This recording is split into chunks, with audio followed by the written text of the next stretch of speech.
Won't you come in? I'll show you something amazing. No?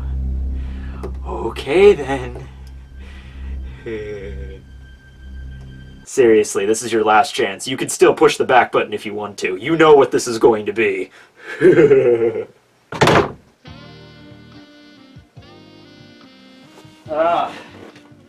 there, girl. How you doing tonight? Oh, I'm doing great. Oh, what do I have down here? Whoa. Check it out. I popped off. So now you really know. Okay, no. I can't, guys. I seriously... Holy crap. Okay, how many videos have I made on YouTube? It's something... I've deleted a few, so it's like over 2,000, like easy. I've been doing this for almost 10 years. I think I just finally found my limit. I think I just finally reached my cringe limit. There's a maximum output for everything, and I think I just hit it. Because I can't do this. I can't. Like Mineta broke me. I'm not even kidding. I seriously, I was like, okay, you know, I did a sponsorship deal for this body pillow company a few years back, so I had the Death pillow, and I'm like, all right, we can get the red lighting and the sparkling grape juice. And we could get all that together, and we could do some kind of, like, seductive Tekking101 brothel kind of sketch. I don't know, but I can't do it. I cringed myself out. Mineta broke me. This isn't working. We need to change the atmosphere in here. It's getting a little bit too intense. We need to try something else out for this to work if we're going to continue on with this discussion video. Okay, hold on. I got an idea. Hold on. Okay, here we go. Yeah, 10 points, 30 points, 15, 7, oh, that was 90, that was 100, and that was a dud, but I won the game I just invented! Okay, this is Mineta's video, student number 19 of Class 1A. If at this point you're wondering what the hell you're watching, I am wondering what the hell I am filming. Mineta... He's a very interesting young lad.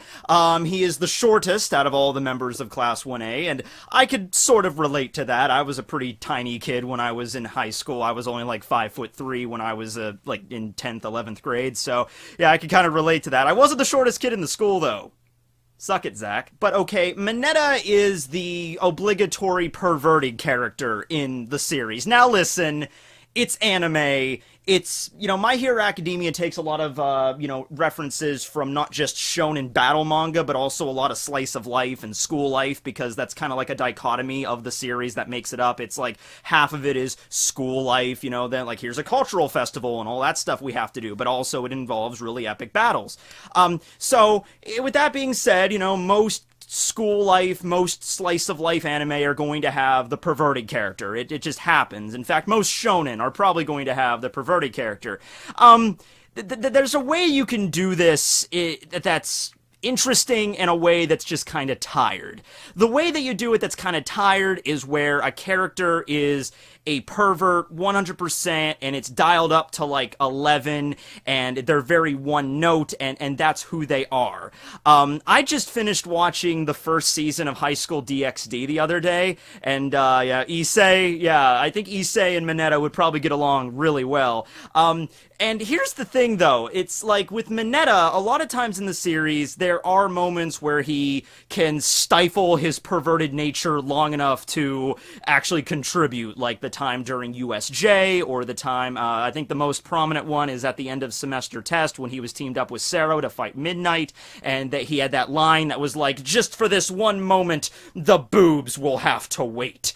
And it was like, okay, that was like his shining moment. That was his moment where he was like, okay, yeah, I'm this perverted little imp or whatever, but I kind of need to shelve that for the moment and be actually serious about winning this if I want to succeed as a hero, if I want to actually pass this test and continue to, you know, fulfill my dream. I gotta stop that for a second. Unfortunately, that was really the only moment in the series that I can point to at the moment, because My Hero Academia, once again, it's relatively short compared to like a lot of the other shonen. It's still getting out there. It's still growing its characters and its main cast and everything like that. There are still plenty of students of Class 1A that really don't focus on all that much. And honestly, going into the just the backstory and everything involving Mineta and all the stuff that he's done, we really don't have much. I thought there was going to be more of it. I think that's like just the Mineta effect. It's just like, even when he's not there, you kind of feel his presence, if you know what I mean. Ooh, grapes. But, yeah, okay. I guess what I'm probably trying to get across here is this. When you're a teenager, especially a teenage boy, you know, you're going to be a little bit more, you know, perverted. That's just how it is, okay? It just depends on whether or not you're open about that, like Mineta or Issei, or if you're just a little bit more reserved about that, okay?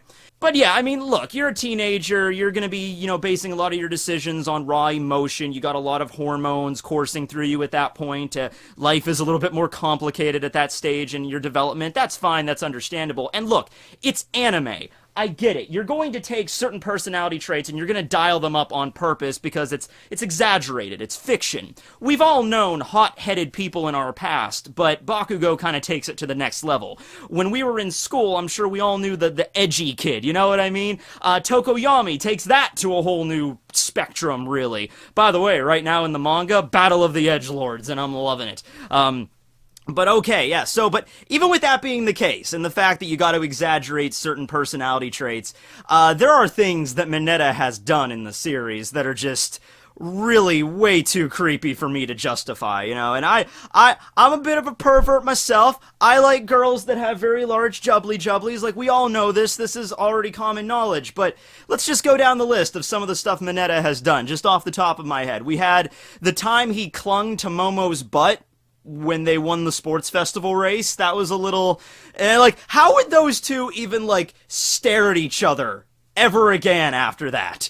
You know, like that was something that she didn't even know what was going on. They're like, all right, we're having a race as part of the sports fest, and everyone's like, all right, let's do this, and they start running, and then Mineta, I mean, granted, he's a pretty short kid, you know, he doesn't have really long legs, he can't really run that fast, so his thought is like, all right, I gotta use my quirk in order to win this. Well, how am I gonna win this using my quirk? Like, okay, well, I can attach myself to somebody and cling to their back as they're running. Well, obviously, I gotta choose Momo there, because she's the most developed, so he literally just clings to her butt, not her back, it's her butt, and just does that the entire time, and by the time the race is over, you know, Momo is sweating, she's like taking off her jacket, and she's like, I can't believe you did this, I can't believe we had this entire race with you doing that, that's, you know, that's ridiculous, and so I'm like, okay, that was, you know, maybe kind of funny, but mostly just really creepy, and, like,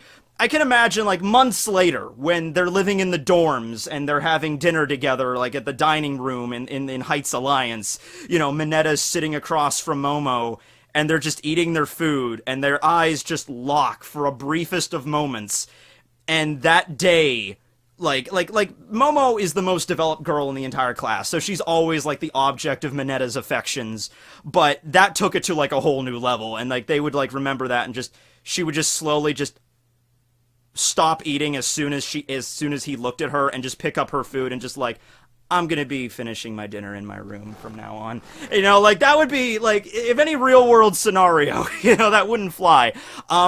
Also, I mean, because he's a perverted character, he has to do the staple that all perverted characters have done throughout the years of anime, peek on the woman's bath. And, I can't remember how many times he's done it. He's done it at least 2 or 3 from what I'm thinking of. Probably more than that. Like, if we're going realistic to this, like, he probably tries to do it every day. And that gets pretty creepy to the point where it's like Izuku's watching him trying to do it, and it's like, alright, man, at what point do you let well enough alone? At what point do you be like, alright, Mineta, we get it, you're a pervert, but come on, down, boy. We gotta go. Come on. He's like, no, I need to see it. Although he does get his comeuppance that one time where he was trying to look on the locker room and he was listing all of the girls' features, you know, like Uraraka body. I don't know what that is exactly, but all right, let's roll with it. And like Momo's, and Ashido's, and then he doesn't mention Jiro, and Jiro just stabs him right in the eye with the earphone jack. And I'm sitting there like, yeah, at that point you kind of deserved it, Mineta. Like, I'm not saving you here. I'm a pervert too, but come on, man, you gotta, down, boy, down. Alright, so, but I think the thing that takes the cake, I mean, the moment where he was clinging to Momo's butt as she was running, I think that kind of takes the cake, but there's one scene that just, from the creepy factor alone, that does it. So, it's during the dorm contest, alright? First off, Mineta's is one of the rooms that we've never seen. Also with Bakugo's, I don't think we've ever seen his. But then we get to Mineta's. Mineta we never saw because he had that creepy moment where he, like, opened the door and was like, come on in, I'll show you something interesting. Which I can either figure...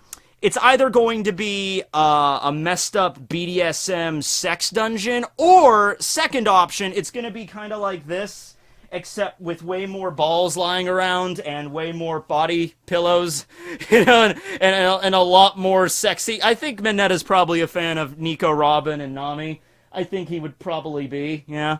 Probably has an entire shelf of hentai. Oh, I didn't... Most of this stuff I did not buy. I just want to confirm that right now. That was because of a sponsorship deal. I got that for free. A fan sent me that, and a fan also sent me all this hentai. I know there's going to be a select group of you that are like, sure, Tekking, sure. Like, no, like, seriously, there's documented evidence of this! There's documented evidence! Okay, but the creepiest scene for me was when they go into Hagakure's room. You know where I'm going with this. They go into Hagakure's room, and in the manga, I misconstrued this scene. It's still creepy, I just misconstrued it.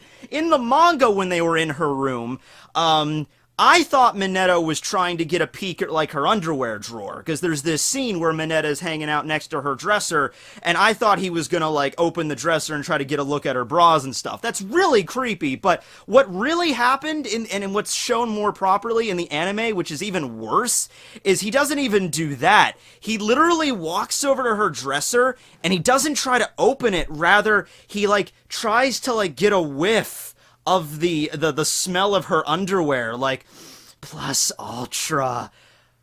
I think that's worse! I don't know if maybe that's an opinion thing, but I think that's way worse than just like, oh, there's your underwear, there are your panties, but no, just like, I gotta get a scent of your... I'm like, okay. like I said, if Horikoshi, man, I get what you're going with, perverted character, but... could you dial it down, like, a little bit? Like, just slightly? Because, yeah. Because you're getting to the point where Mineta really is just becoming, like, a one-note perverted character, and that's all he is. You had the one scene during the end of semester with Midnight and Sero, and that was a great scene, but... that was, like, really all we got. Like, even at USJ, I mean, he did team up with Izuku and Tsuyu at USJ. We still had to throw in the scene where he was, like, saved by Tsuyu and, like, oh, man, you got really big boobs after all. You had to have that scene, and that's actually pretty funny whenever Tsuyu just, like, whips him with her tongue, you know, whenever he acts up. But, you gotta... Mineta really hasn't been in a lot of, you know, the forefront since then, since the end of semester exam. He didn't really play a role during the training camp or during the hideout raid. The Chisake arc, he did nothing. The provisional license exam, a little bit, but we didn't really focus on him all that much. And the cultural fest, also, again, not really. There was the funny scene where he couldn't play the guitar because he was too short, but that was really all we got. So... I'm gonna say this, with the battles between Class 1A and Class 1B right now, and the battle with, I think Mineta's in Block C of that, I think he's gonna be in the third fight. When we do get to Mineta, I would really appreciate it if you could just, like, put all of the perverted stuff on the shelf for just this fight, so, because it's been a while since we've really seen Mineta.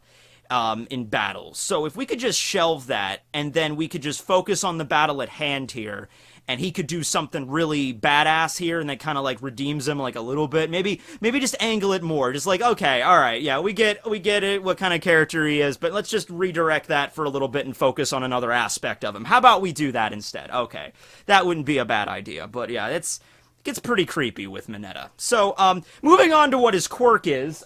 His quirk, as you can see from these visual aids, my balls here. Did you guys ever take a look at my balls? I have a lot of them. I have 9 actually.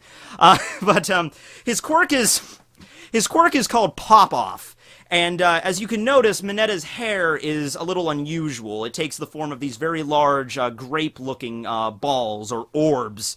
And he has the ability to pop off these balls, and they have an extremely sticky resin that they're coated with. So sticky to the fact that anything that they're bound to, I'm going to represent this with my hentai, some hentai sandwich. You know, if this is the situation here with the 2 books, they get stuck together, and they can never be removed, except when Mineta pulls them off. The resin does not stick to himself, rather he bounces off of them instead, so that was something he did during the quirk apprehension test with the side jump things. He literally popped off a bunch of his balls and stuck them to both sides, and he could do the side jumps because he's just bouncing off both of them. Still didn't really help him all that much. He came in second, the second lowest score in the quirk apprehension, just right above Izuku there, so still not that great physically. A lot of people have asked, you know, how did Mineta even pass the entrance exam into UA? This is something that Horikoshi actually directly referenced, though. I think so many people were asking him that question because his quirk seems like it's not useless. There's a lot of applications for it. I mean, really, all he has to do is like, I'm a villain, you know, I'm going to attack this bank. I always attack banks in my scenario, but it's like a 1930s, Kappa, I'm here to attack this bank. And then all Mineta really has to do is he's pretty short. He could just sneak up on the villain and be like, no, you're not, and then just sticks his hand or his arm to the wall, and then the villain would be screwed. The villain would be like, oh, crap, I can't. At that point, it's either cut off your arm or just get arrested, because you can't remove it, or like manage to cut out part of the wall and bring that with you. But yeah, his quirk's not useless, but he himself is very weak physically. And so when people asked him how did he pass the entrance exam, Horikoshi said, oh, well, he probably just went around and was like popping off his grapes and just basically throwing them at the robots, because you didn't have to destroy the robots, I guess, so much as you like managed to encumber them or managed to trap them to the point where they couldn't continue onward. Then you I guess were awarded the points. So he was just going around throwing his balls down on the grounds and on the walls, and the robots were getting trapped and they couldn't move beyond that point, and I guess he was still awarded points for that. I honestly kind of agree with Aizawa when he says, like, the entrance exam to UA is really unfair because it caters to people that have quirks that could just directly attack and damage villains. But what we've seen with Mineta and Shinso is that you can have a quirk that would be effectual for taking out villains that doesn't involve, like, a mass attack, like Bakugo's or Todoroki's or Tokoyami's or Izuku's. You know, you can have another quirk. Like, Mineta's balls do no physical damage to the opponent. Like, he can take them off and throw them at an opponent, but all it would do is just boink. Okay. You know, it wouldn't physically hurt him, but if he manages to throw it on the ground and an opponent steps in that, like, oh crap, I can't move. Well, I guess in that situation, you could just take off your boot. What Mineta really needs is a weapon. He needs something that after he traps the opponents, he can take out, like, my grape gun or my grape saber or something. And, like, let's say your opponent is wearing boots, okay? And they're, like, attacking you, and you throw out your grape balls on the ground, and then your opponent steps in one, and he can't move. And, like, oh, crap, I need to take off my boot. And while he's trying to unlace his boots, that's when you appear with your giant grape hammer and just BAM! You know, but you're not very physically strong, so you need to come up with something, a grape gun or a grape missile launcher. Something like that would probably work better. During the provisional license exam, he came out with this thing that it looks like a freaking sex toy. I mean, perfectly apropos for Mineta. I mean, I can't think of a better weapon for him, that's based off a sex toy, but that's what it is! I mean, come on. But no, that's probably like, this way I can, like, throw a bunch of my balls at once instead of just ripping them off one by one. I can use this thing to, like, whip at my opponent. I don't know if we've ever actually seen him use it, but yeah. Also, the gloves on his costume are formatted in such a way, kind of the same thing with, like, other costumes, like how they're designed in order to, like, help with someone's quirk, based off their own biology. I think they took samples of Mineta's skin and they incorporated that into the glove palm, so that way the balls, when he plucks them, they're actually called the gloves that pluck. That's the name of his gloves. They won't stick to the balls, but it's only applicable for the palm. So if he does this, they'll still get stuck. I would imagine that would be a very encumbering quirk, because imagine getting dressed. Imagine, like, putting a shirt over your head, and then a bunch of your balls get stuck to your shirt. Or even with the costume, like his the back of his palms or anything, like, something would probably bound to get stuck to the balls at some point. You'd have just them stuck all over you all the time. But Mineta's had it his entire life, so I guess he's, adept at using it to the point where it doesn't get stuck to him all that much. But yeah, that's really all we got for his quirk. Like I said, it's not an offensive one. For Mineta to really be effectual in combat, he would need a way to send out his balls very widespread, like beyond just taking off his head and just throwing them wildly, which is usually what he does. He just starts panicking and is like, I don't know what to do! I'm just gonna start throwing my balls everywhere!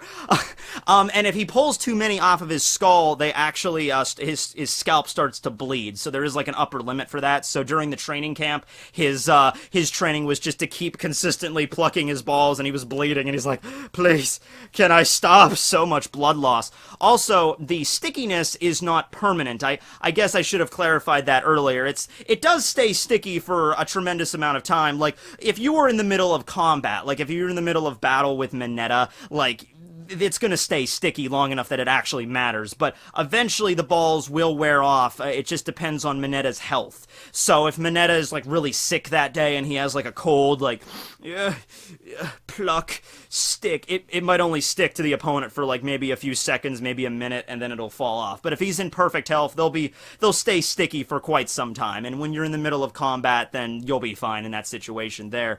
But he needs to figure out a way to take, like, some sort of, like, spread gun from, like, Contra, and then load up his balls in that, and just like, lay them all over the battlefield, and then have some other secondary weapon that he can use to actually take out his opponents, or at least restrain them beyond the balls, like something else.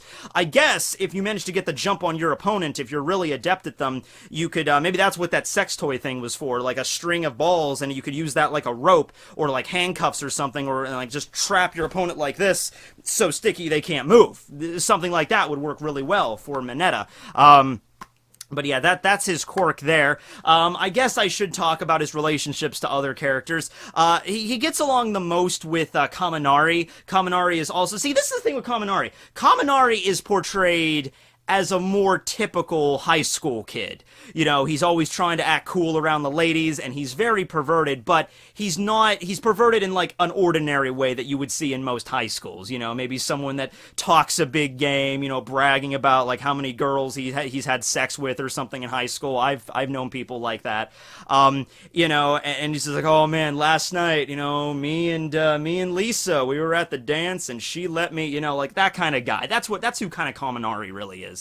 But more typical. Mineta just takes it to a whole new degree. Fun fact about Mineta, though, he's actually fairly intelligent. He ranked in the top 10 out of all of the students for the exams. I think he ranked number 9, and he had this moment where he just kind of, like, turned and stared at Kaminari, who got, like, number 20. He's, like, the lowest in the class, and he's like, I guess you guys need to study more. He's very condescending also. He's also someone that takes any chance he can get to feel superior to others. Like when Todoroki, like, he lost the provisional license exam and Mineta passed it. He had that moment where he's like, and then when Mero gave that speech, like, you can try again for a 3-month course and you could receive your provisional licenses as well. Mineta freaked out and he was like, but the natural order, Todoroki! Remember the natural order! And then, like, Ida, like, grabs him and just like, we're rooting for you, Todoroki. We're rooting for you. Pass and get that license. You too, Bakugo. So yeah, they have to kind of rein him in every now and then. Like the guys of Class 1A are kind of aware of Mineta, and I think they know like he's kind of making us look bad with all the crap he pulls a lot of times. So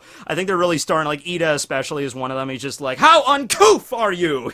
You know? So yeah, okay, but that's Mineta. His relationship, he also has, he gets along with Izuku and Sero okay, but I can imagine he's like that one friend that you have that, like, a little of him goes a long way, especially in Mineta's case, because the dude's like 4 foot nothing. Like, you could maybe like, oh, hey, Mineta, how you doing? Want to eat lunch together? And he's like, sure, okay. And then you sit down and you're like, at first the conversation is going okay. Like, man, those exams are pretty tough, right? And I'm like, yeah, I did okay, but, whatever. But then, as soon as, like, Ashido or Uraraka or Momo walk by in the cafeteria, all of a sudden he would just start, like, nosebleeding and be like, oh, look at Momo's body today. You can see so much cleavage. Isn't she so hot? Man, I want to tap that.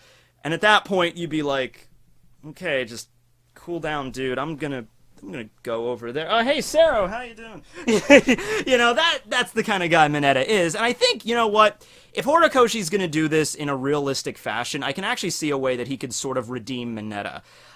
He can kind of look at Mineta and be like, okay, yeah, this kid's realizing that he can't be acting like this and expect to, like, be well-liked. So I think he might realize that and might start to tone it down a little bit. Like, you're a pervert, you can still do that, but, just, like I said, just dial it down a little bit. And he has to maybe realize that and then be like, okay, I'm gonna try to, like, clean up my act a little bit and act a little bit more gentlemanly and a little bit more professional. Because think of it from, not even from that perspective, not even from just, like, ogling girls' asses and her boobs, but think about it from the perspective of being a hero. A professional hero in this world does not go around gawking at women. Can you, that would not fly. Like, if Mineta's, like, patrolling the city and he sees a girl, like, in the window changing out of a bra, and he's just standing there, clinging to the side of another building with his balls and just, like, with a pair of binoculars, that wouldn't apply. That actually got me thinking, like, there might be an entire, like, human resources department for heroes in the My Hero Academia universe. Like, there's a hotline that you call when a hero is acting inappropriately, like a sexual harassment hotline. Horikoshi is very thorough when it comes to, like, devising laws in My Hero Academia, like how hero society works, so that's definitely something I could see him writing in.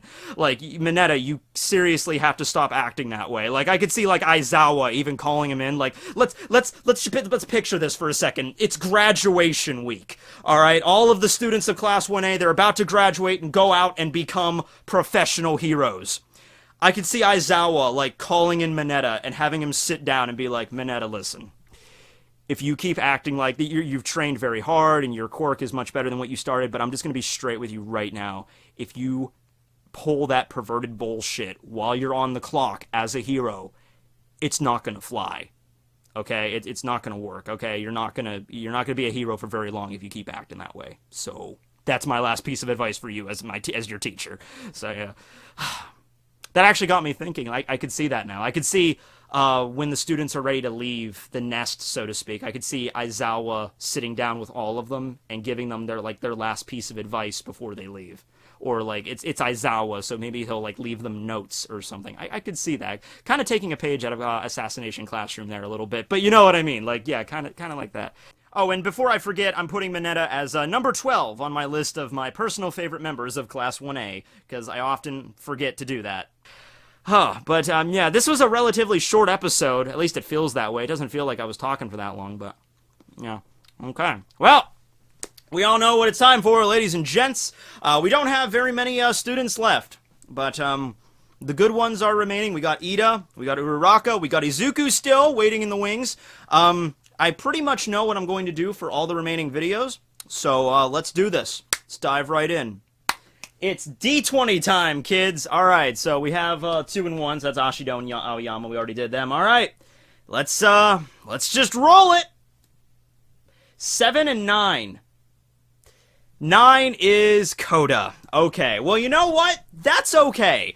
I really didn't want to end out this series on a weak note. You know what I mean? So the only student left that falls in that line of like low tier, not a lot of people really, he's not that popular, doesn't really get a lot of screen time. That was Coda. All right, because we have Ida, Uraraka, Izuku, and Kirishima. And then Coda. Coda was kind of like the odd man out there. So I'm glad we didn't end out with him, because now we can kind of end the series with a powerhouse, because all the remaining students after Coda, they're main characters. And I'm also kind of glad that Uraraka's not next. I know I said I wanted her, but I came up with this really good idea for Uraraka's video, but it's taking a lot of prep time, and I had to get like a whole costume and everything for it. And don't worry, it's not freaky, it's not creepy. Don't worry. But I had to get a lot of things prepared for that, so I'm glad she is not next week. But next week we'll be discussing Coda, who has the quirk Anna voice, and I think that'll be a good one. I think I can get some good I think I could get some good stuff out of that. I can't talk, but Coda really can't either. He's very shy.